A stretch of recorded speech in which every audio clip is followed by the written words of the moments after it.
우선은 에센셜 오일이 만들어질 때 일단 식물이 광합성을 하게 되는데요.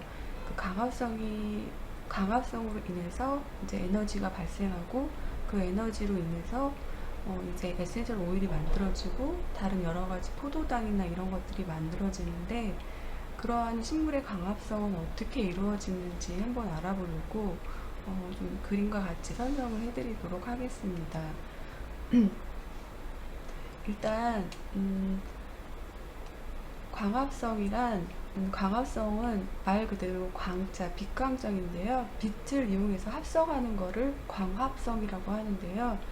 빈 에너지를 이용해서 이산화탄소와 물로부터 탄수화물과 산소를 생산하는 과정이다. 이 과정 속에서 이제 우리가 사용하는 에센셜 오일이 만들어지는데요. 이 그림이 아주 쉽게 설명을 잘 해놓고 있어요. 보면은 이게 식물의 잎이거든요.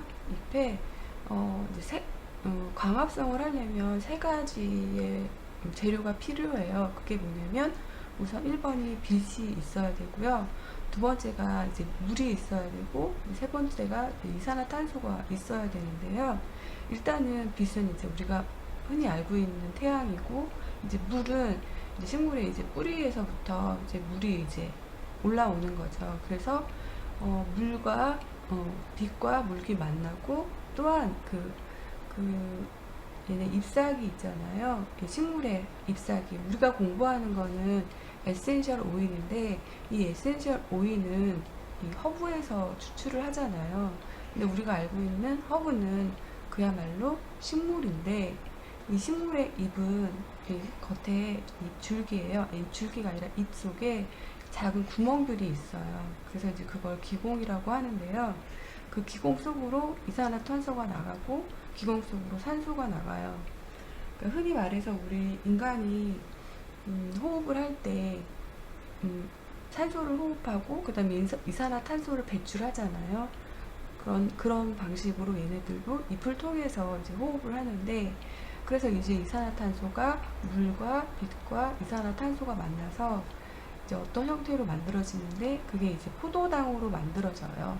그리고 또 최종 산물인 녹말로 만들어지는 게 우리가 알고 있는 강합성 작용이에요. 근데 이러한 강합성 작용 속에서 이런 줄기라든가 열매라든가 이런 것에 이제 그 세포 덩어리들이 생기거든요. 그런 것들이 이제 모든 것들이 함축되어 있는 거를 이제 에센셜 오일이라고 해요. 그리고 우리가 그 에센셜 오일을 통해서 이제 마사지를 하는 건데, 우리가 생각할 때 이제 뭐 식물이나 아니면 열매나 이런 것들이 오일이 있을까 이런 생각을 하잖아요. 근데 이런 에너지를 통해서 함축된 에너지들을 이제 만들어내는 거예요. 그래서 여기서 보면 이제 포도당은 곧바로 녹말로 전환되어 잎에 저장됐다. 이렇게 우리가 식물에서 먹고 있는 여러 가지 탄수화물들이 이런 식으로 만들어지는 거죠. 그래서 열매 속에 아니면 잎 속에 저장을 하는데요. 우리가 흔히 먹고 있는 탄수화물, 쌀이나 고구마, 감자 이런 것들 있잖아요. 그런 것들이 이런 광합성을 통해서 만들어지는 거예요. 그러고 나서 얘네들이 최종 대사 과정을 거치고 나면요, 이 산소를 배출하는데, 이 산소를 우리는 이제 받아들이면서 숨을 쉬는 거죠. 우리가 식물에서부터 산소를 얻잖아요. 그런 것들이 이제, 그래서 우리가 뭐 산림욕을 하거나 이럴 때 뭐 이렇게 여러 가지 피톤치드나 산소를 호흡하는데, 그런 것들이 이로운 어떤 산소들을 이제 엽록소라고 하거든요. 이 식물의 잎에 이제 들어있는 거기서 이제 산소가 나타나는 거죠. 그래서 결국 광합성을 통해서 우리는 최종 산물인 포도당과 에센셜 오일, 열매 안에 있는 세포 덩어리들을 얻어낸다고 생각하시면 돼요. 그래서 이제 그 식물의 그 에센셜 오일이 어떻게 해서 생성되느냐 이런 것들을 좀 알아봤어요. 그러한 광합성은 식물체에서 일어나며 무기물로부터 유기물이 합성된다. 그렇죠. 우리가 최초에 이 식물은 씨앗이었잖아요. 근데 이런 것들이 자라나는 건 없었던 거에서 생성되는 거잖아요. 여러 가지 대사작용을 통해서 이런 것들이 생겨날 때는 분명히 필요한 것이 있는데, 이게 빛 에너지와 물과 이산화탄소였다라는 거예요.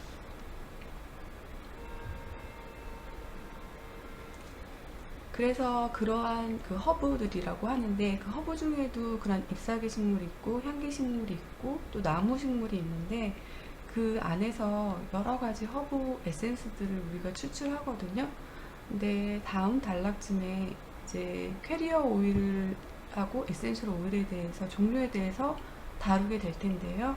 그리고 또 어떻게 블렌딩이 되는지 그런 거에 대해서 설명을 드리도록 할게요. 그래서 식물의 강합성을 통해서 이제 여러 가지 에너지 물질들이 생성을 하는데요. 여기 이렇게 보면 이거는 그 식물의 줄기예요. 줄기고, 이게 식물의 어떤 그 뿌리 부분? 아니, 뿌리는 아니고 약간 돌출된 열매가 만들어지는 어떤 그런 세포 덩어리들인데요.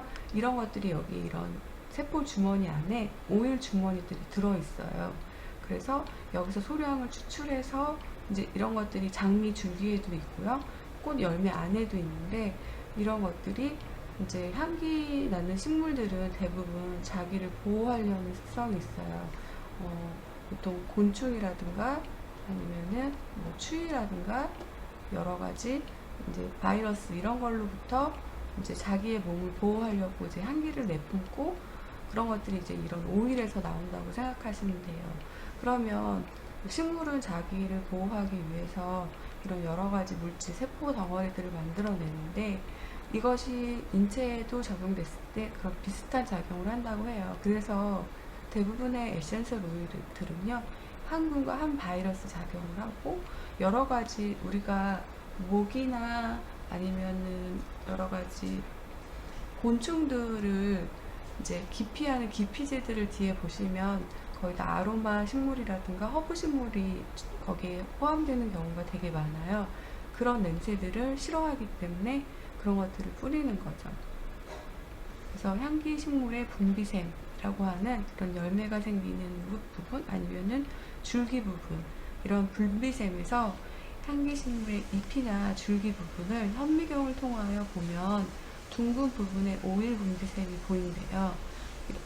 이 부분에서 에센셜 오일을 함유하고 있다. 그러니까 그러니까 에센셜 오일은 여러 가지 부분에 함유되어 있는데, 보통 나무 아니면은 열매 아니면 꽃잎 아니면 나뭇잎 이런 식으로 여러 가지 에센셜 오일이 분비가 되어 있고, 그거를 우리가 저번 시간에 이제 추출하는 방법에 대해서 배웠잖아요. 그런 것들을 증기로 쪄서 이제 이런 오일만 남게 해서 그거를 아주 소량 추출하는 방법을 택하는 거죠. 그러니까 굉장히 많은 양에서 굉장히 조금 나오기 때문에 그 에센셜 오일은 독성도 있고 어떤 한편으로는 굉장히 큰 어떤 효과를 발휘할 수가 있어요. 그래서 에센셜 오일과 강합성의 관계를 보면요, 식물의 강합성 작용 부위에서 에센셜 오일이 합성된다고 보고되고 있다. 그쵸? 우리가 식물에서 이런 엽록소라고 하잖아요. 엽록소는 이런 잎이나 이런 데 주로 분포를 하고 있는데요. 이런 데서 이제 광합성을 하잖아요. 선생님이 좀 전에 말씀드린 것처럼 빛 에너지와 그 다음에 이제 물과 만나고, 그 다음에 이제 외부로부터 이산화탄소를 공급받아서 이런 잎에서 여러 가지 광합성 작용을 통해서 이제 그 최종 산물이 포도당 녹말이 만들어지는데요. 여기에도 그 세포 주머니 안에 에센셜 오일이 만들어지더라는 거예요. 그래서 이런 것들을 함축해서 우리가 쓰는 거죠. 그래서 이들 에센셜 오일은 세포벽을 통과하여 분비선 내부로 전달된다.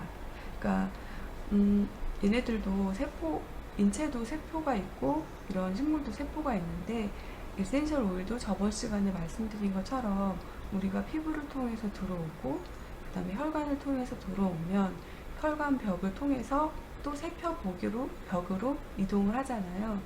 그러니까 오일은 굉장히 점도나 이런 것들이 그 인체의 어떤 지질 성분과 되게 유사하기 때문에 이런 것들이 세포막을 통해서 이제 다른 세포막으로 이동할 수 있어요. 그런 이유는 우리가 세포막은 대부분 지질이나 단백질로 되어 있거든요. 그렇기 때문에 그런 것들이 가능한 거예요. 그래서 우리가 다른 어떤 에센셜 오일이 아닌 다른 화장품들은 이제 세포막을 뚫거나 심지어 피부의 레인막을 뚫기가 굉장히 힘들어요. 이제 나중에 이제 에센셜 오일이 어떻게 해서 이제 그 피부에 침투하는지, 그 피부의 어떤 구조 이런 것들을 여러분들이 좀 이해하면, 아, 에센셜 오일이 왜 피부에 이제 피부에 침투를 할 수 있는지 그런 것들을 좀 이해할 수 있을 수도 있어요. 그래서 간단하게 얘기를 하자면 에센셜 오일은 이제 그야말로 오일이잖아요. 근데 피부의 피지 성분도 오일 성분이에요. 그렇기 때문에 그런 것들이 이제 녹아들어서 이제 피부에 들어가고 이제 혈관까지 들어가고 혈관 벽을 뚫고 이제 세포벽까지 들어가는 그런 에센셜 오일이 좀 유일하다고 할 수도 있어요. 그렇기 때문에 우리가 에센셜 오일을 브랜딩 하거나 이럴 때 굉장히 심혈을 기울여서 해야 돼요. 왜냐하면 그만큼 독성도 있고 그만큼 광과민성도 있고 여러 가지 부작용도 있을 수 있어요. 그래서 예전에 그 페퍼민트 오일의 대사작용에 강합성 및 강호흡이 영향을 미친다고 연구에서 확인되었다가 있대요. 그래서 페퍼민트 오일을 이렇게 조사를 해보니 광합성을 통해서 만들어진 최종 산물이더라, 이렇게 연구한 바가 있다고 해요. 그래서 제초제를 이용한 광합성의 억제는 페퍼민트의 오일 성분을 감소시켰다. 그러니까 제초제는 그야말로 이제 그 화학 성분이잖아요. 벌레가 끼지 않도록 그런 것들을 했을 때 여러 가지 잎의 여러 가지 것들이 사라졌을 때 오일 성분도 사라지더라, 그런 연구 결과가 나왔다고 해요. 결국 결론을 짓자면 식물은 강합성을 통해서 이제 에센셜 오일을 만들어낸다. 그러니까 기름이 없던 거를 이제 새로 생성해내는 거죠. 그러니까 우리가 강합성 에너지는 왜 필요하냐 보면, 세포들은 스스로 그 자체 에너지를 생성할 수가 없죠. 세포는 그냥 하나의 씨 주머니였잖아요. 그런 상태에서 이제 빛을 통해서 합성을 하고 그러면서 이제 에너지를 내고 산소를 발생해서 인간이나 다른 포유류들이 숨을 쉴 수 있도록 도와주는 건데요. 이러한 개방 체계에서 세포들은 주로 주변 환경에서 에너지를 흡수하죠. 그래서 우리가 흔히 알고 있는 태양 에너지, 빛 에너지를 흡수하고요. 또 밑으로는 토양으로부터 물을 흡수하고 또 외부로부터는 이산화탄소를 흡수하죠. 근데 여기서 조금 다른 부분이 있는데요. 우리 포유류들이나 아니면 우리 사람들은 산소를 들이마시고 이산화탄소를 배출하잖아요. 근데 특이하게 강합성을 하는 이런 식물들은 이산화탄소를 흡수하고 산소를 배출하더라는 거예요. 그래서 이제 좋은 것들을 내보내는 거죠. 그래서 우리는 계속 그 나쁜 이산화탄소를 하는 대신 이제 그 식물들이 그런 것들을 받아들이는 거죠. 그래서 식물이 많이 있는 곳에 살다 보면 이제 뭐 여러 가지 천식이라든가 아니면 호흡기 질환 이런 것들이 좋아지는 게 그 식물에서는 이로운 산소나 이런 것들을 내뿜기 때문이라고 해요. 그래서 식물에서 에너지 수집 세포들을 엽록체라고 부르는데, 네, 잎에 보면 엽록체라고 보이는데 그 엽록체를 갖고 있는 그 엽록소가 이제 강합성을 통해서 이제 산소를 만들어내는 거예요. 잎은 대부분의 식물들이 강합성 작용을 하는 주요 부위이다. 예, 주로 잎에서 강합성을 해서 영양분을 열매나 나무나 줄기나 다시 보내는 형식으로 이제 강합성을 한다고 해요. 그래서 탄수화물은 강합성의 주요 산물이다. 아까 말씀드린 것처럼 우리가 빛 에너지를 받고 이제 여러 가지 이산화탄소를 통해서 우리는 최종 그러니까 산물인 포도당을 만들어요. 근데 이 포도당은 탄수화물의 가장 최소 단위를 포도당이라고 하거든요. 근데 이 포도당은 굉장히 작은 입자라서 이걸 또 우리는 단당류라고 해요. 근데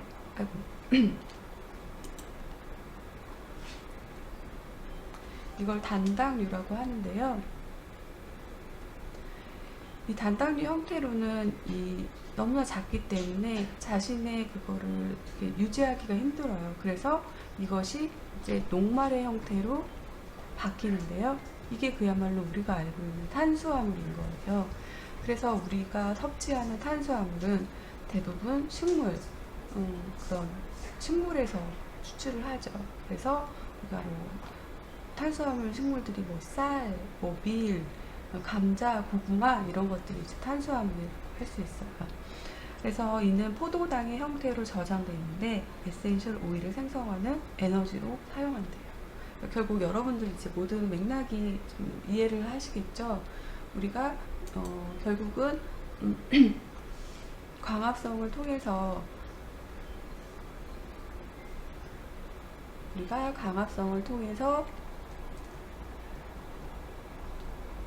포도당을 만들고요. 포도당은 이렇게 녹말이 되고요.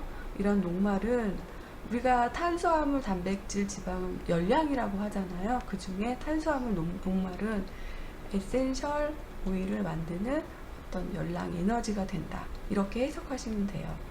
그러니까 조금 이제 이해가 어떤 기전을 이해하시겠죠?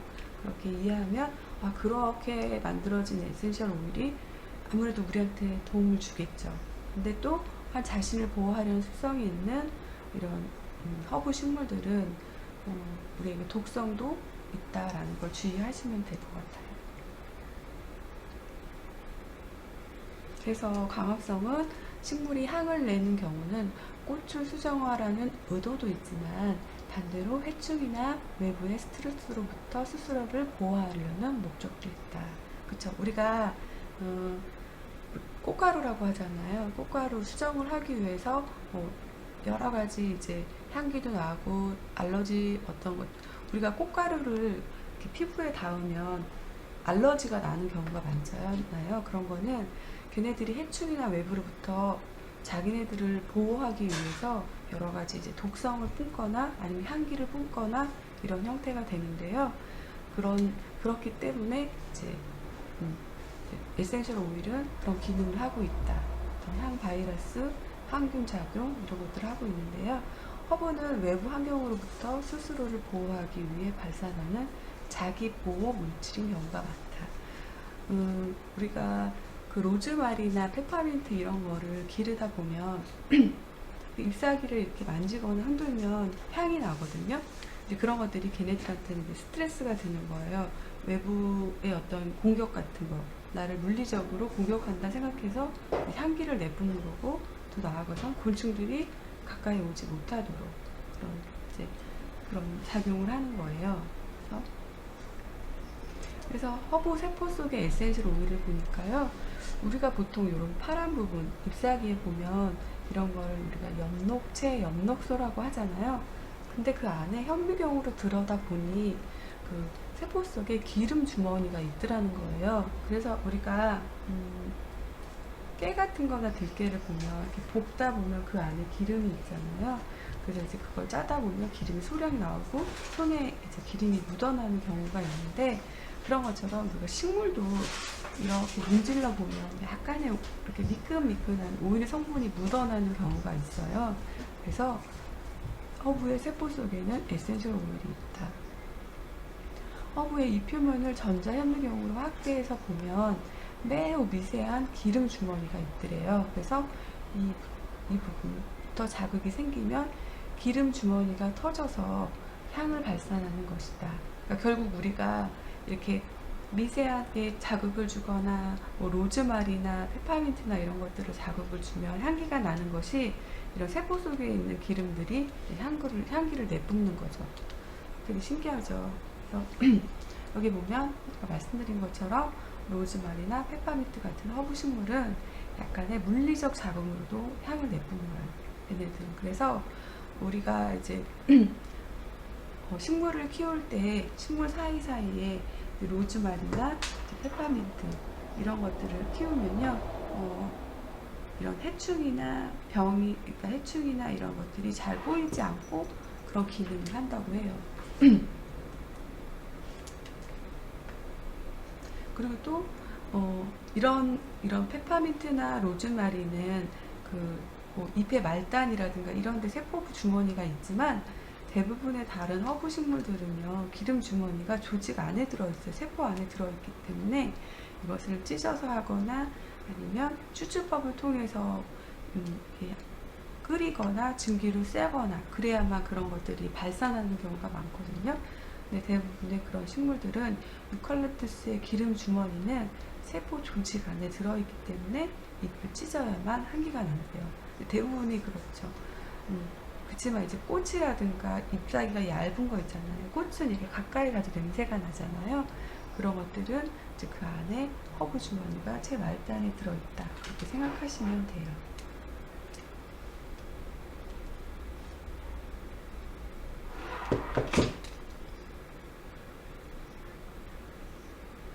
그럼 그러한 에센셜 오일은 어디서 발견이 되나 이렇게 봤더니요. 대부분 이제 꽃하고, 그러니까 꽃하고 잎하고 이제 숲이 이제 목부, 이제 뿌리, 그러니까 나무 부분인 거죠. 뿌리 부분, 전체, 가피 이런 식으로 되어 있는데요. 보통 우리가 꽃에 있는 것들은 우리가 흔히 알고 있는 자스민, 오렌지꽃, 장미, 일랑일랑 이런 것들은 꽃을 증기로 쐬거나 아니면 끓여서 이제 그거를 냉각시켜서 그거를 추출을 내는데, 우리가 저번 시간에 배운 게 이제 그 수증기 증류법이잖아요. 그러면 수증기 증류법을 통해서 우리가 에센셜 오일을 만들어내죠. 우리가 그 꽃을 이렇게, 꽃잎을 이렇게 해가지고 증기를 쐬서 이제 기체가 생기면 그 기체들을 냉각관을 통해서 그 기체가 약간 입자가 생기면서 액체가 되면서 떨어지는데요. 그렇게 떨어지는 것이 오일이고요. 그 다음에 워터가 떨어지거든요. 그러면 이제 오일 성분은 이제 에센셜 오일로 사용하고, 워터는 우리가 흔히 알고 있는 플로럴 워터라고 해서 뭐 장미꽃 토너, 뭐 오렌지꽃 토너 이런 것들을 이제 우리가 시중에서 만날 수 있잖아요. 그게 이제 약간의 오일 성분과 이 물 성분이 만난, 증기로 만난 그것을 우리는 플로럴 워터라고 하는데, 그런 것도 이제 우리가 사용하게 되면 여러 가지 기능들을 갖고 있어요. 그리고 이제 잎에는 이제 뭐 레몬그라스, 뭐 팔마로사, 그다음에 파출리, 그다음에 시트로넬라, 피티그린, 조금 잎에서 추출하는 것들은 약간 희귀한 것들이 많더라고요. 근데 좀 전에 말씀드린 뭐 로즈마니라, 페퍼민트 이런 것들도 이제 잎에서 추출을 하는 거고요. 그다음에 숲이 이제 그 속 안에 있는 그 식물의 그 거죽 안에 있는 것은 이제 시나몬이고요. 목부는 우리가 알고 있는 나무 목을 써서 나무 부위에서, 나무 껍질이나 그 안에서 이제 추출하는 것들인데요. 그런 것들은 이제 나무에서 추출을 하기 때문에 뒤에 우드자가 많이 붙어요. 그래서 뭐 시드우드, 샌달우드, 그다음에 로즈우드 이런 것들이 거기에 해당되는데 이러한 우드가 이렇게 아주 향이 무겁고 또 약간 짙고 약간 나무 냄새가 나는 경우가 많아요. 이런 것들은 이제 여러 가지 이제 향균, 항바이러스 그런 것들을 작용한다고 해요. 그리고 뿌리는 이제 우리가 알고 있는 생강과 이런 건데요. 그런 것들이 이제 진저, 베티버 이런 것들이 거기에 해당되고요. 전체적인 걸 다 쪄서, 전체적인 걸 수증기로 짜서 하는 게 이제 이런 것들인데, 제라늄, 그다음에 라벤더 이런 것들은 이제 줄기, 그러니까 잎사귀가 되게 좀 작은 경우가 많거든요. 우리가 알고 있는 잎사귀가 되게 잘고 짧고 이런 것들은 그냥 전체로 쪄서 증기로 내서 쓰는 경우인데요. 제라늄, 라벤더, 로즈마리, 스파이크 라벤더 이런 것들과가 이제 전체에서 추출을 하고요. 이제 과피는 뭐냐면 과일의 꺼죽이잖아요. 그래서 보통 오렌지 껍질, 우리가 귤 껍질 그렇게 생각하시면 되는데, 그러다 보니 다 귤과에 해당되는 것들이 이제 과피에서 추출을 하는데, 대표적인 게 벌가못, 레임, 라임, 오렌지, 탄저린, 만다린 다 귤과예요. 근데 이런 과피에서 추출하는 귤과는 이제 향우울 작용을 강하게 한다고 해요. 그래서 이제 뭐 정신병이나 아니면 병원 이런 데서 많이 흔중 요법으로 많이 사용한다고 합니다. 그래서 이러한 에센셜 오일은 꽃, 잎, 과실뿐만 아니라 뿌리, 줄기, 그리고 식물 부위, 다른 식물 부위, 이런 나무 부위, 그리고 식물계에서 널리 발견된다고 해요. 그래서 식물성 오일 선 조직 또는 관 조직이 많을수록 에센셜 오일의 수량은 더 많아지며 오히려 값은 더 저렴해진다. 이게 뭐냐면 이런 나무는 크기도 크고 그 속 안에 들어있는 에센셜 오일이라든가 여러 가지 수분 성분들이 되게 많이 들어있잖아요. 우리가 알고 있는 칡 이런 것들 있잖아요. 그런 것들은 많이 추출하는데 우리가 알고 있는 꽃, 특히 꽃 같은 경우나 아니면 라벤더처럼 아주 조그만 잎사귀를 가지고 있는 거는요, 관 조직이 별로 없죠. 그냥 잎사귀 조직이잖아요. 그렇기 때문에 저번 시간에도 말씀드렸지만 우리가 로즈 오또라고 하는 되게 비싼 에센셜 오일을 1kg을 추출하기 위해서는 로즈 장미 4,000kg이 필요하대요. 그래서 그걸 증기로 짜서 어마어마한 4,000분의 1